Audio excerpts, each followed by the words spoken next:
Welcome to part 2 in our series on the reading list service. In this video, we will focus on how to create a bookmark, assemble your reading list, and review some of the features you have access to in order to make the best use of this program. A few quick notes before we really begin. This video will demonstrate the library's recommended method for setting up your reading list.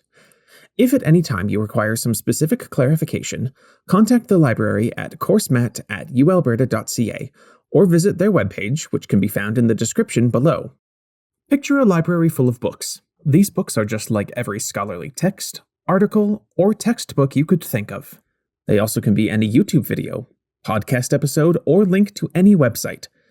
Any resource that is on the internet is in this library. This is the reading list program. You can take books off the shelves and put them onto your library cart, as many as you want for as many subjects that you choose. These are your bookmarks. From this cart, you can pick out which books will be beneficial to your course and place them in a stack. That is your list. You can organize and annotate this stack in the way that will make teaching easiest for you. Once you have completed piling and organizing the books, they are ready to be distributed to students. This is publishing the list. I'm going to show you the steps to get from this to this by using specific tools in the reading list service. While there are many features, I will focus on compiling a reading list and some key tools that will help you improve the clarity of your reading list. While each reading list will be personalized in the end, there will be consistencies in each of them, which will help students in their learning. It's like the University of Alberta websites. Each one is different, but there are similarities across the board. The color scheme and information about the university is the same, but the navigation is different. Collecting your resources and adding them to your bookmark list is a great way to improve your workflow and to get everything ready for when it's time to build your reading list. Think of the library I spoke of at the beginning of this video. You could keep bringing one book at a time to your table while you'll be organizing it, but doesn't it make more sense to pile everything you need onto a library cart before returning back to your table? Let's talk specifics for a moment.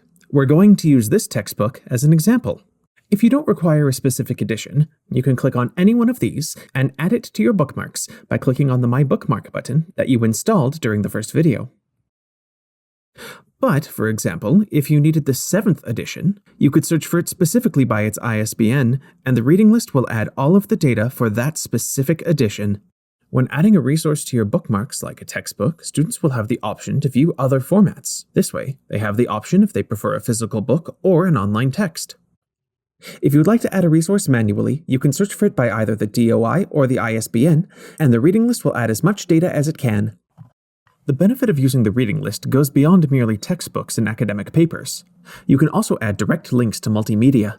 You can add a specific painting for art history, a YouTube masterclass with Sondheim or Spielberg, a link to the latest statistics podcast, or even a direct link to your website, which houses your lectures and presentations.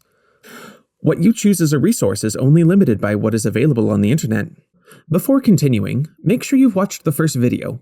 You will not be able to create a list unless you have completed the first 3 steps outlined in that video. If you would like to watch that video, the link is in the description below. Take your bookmarks off your cart and arrange them into a stack. This is your list. It can be ordered in any way that complements your course. I would like to mention here that if at any time you are requiring some specific step-by-step instructions, the library has helpful videos which will provide you with clear instruction. First things first, you are going to name your reading list. This is very important for the library, students, and the integration of this reading list service with your LMS, such as eClass. Your course needs to follow this format: course code, section, and name. Course code, section, name. Lastly, you're going to want to link this reading list into the hierarchy. This is the tether cord that will link this reading list to your eClass. If we think back to making our stack of books, this is the place where you can open books to specific chapters, lay out sticky notes, or even ask for assistance in making sure you have access to the correct resource. While there will be uniformity with these reading lists across all classes, this is your chance to make yours specific to you and your course. Here you can see 2 reading lists. They both contain the exact same information, except the one on the right is organized using sections. Sections are just that, divided sections that you can subdivide further to create clarity. Here we have the exemplar reading list from the University of Alberta Library. This is a reading list that was created and used in Dr. Shirley Ann Tate's Sociology 301 B1 Sociology of Gender course. The main section is Week 4. There are also two subsections, required reading and further reading. You can organize this however you would like. If your course goes by topics instead of weeks, you can organize it that way. While these terms are fairly self-explanatory, there's some detail worth noting. Required will let the library know that this is a need for your course, and they will make sure there is access to the material. The internet is full of wonderful information that it can be tempting to keep adding to your reading list.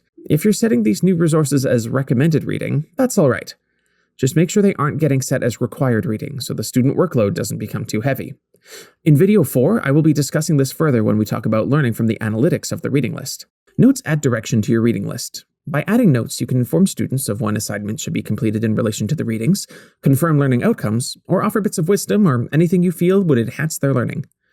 You can also add notes for the library regarding a certain resource. You'll want to add notes here to confirm access to certain texts or request a purchase of a certain textbook. Your reading list will not be viewable by anyone but you until you hit publish, which sends the list to the library for review.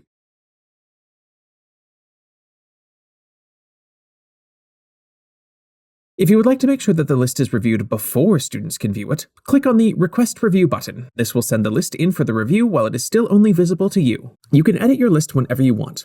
If you come across a new article which you feel is perfect for your course, you can add it using the Bookmark button. Once you add it to your reading list, you'll need to hit Publish again to make sure the changes are visible to anyone who isn't you. Your list will auto-save as you update, but it will not be available until you click Publish. It is very important to avoid making major changes until the end of the course. Students are going to use this reading list as a study guide. If resources are being removed or changed during the course, this may cause confusion and chaos.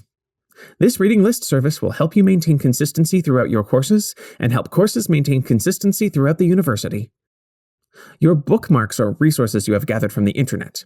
Your reading list is where you will organize them to suit the needs of your course. Just like taking library books off a cart and placing them into a pile. Use the tools provided in the reading list program to provide clear and concise instructions to students in your reading list. Open books to specific chapters, highlight passages, and write your own marginalias in books that you are organizing into your own lists. The reading list will automatically save, but won't be viewable by fellow colleagues or students until you hit publish. If you have any questions, please contact the library at coursemat@ualberta.ca.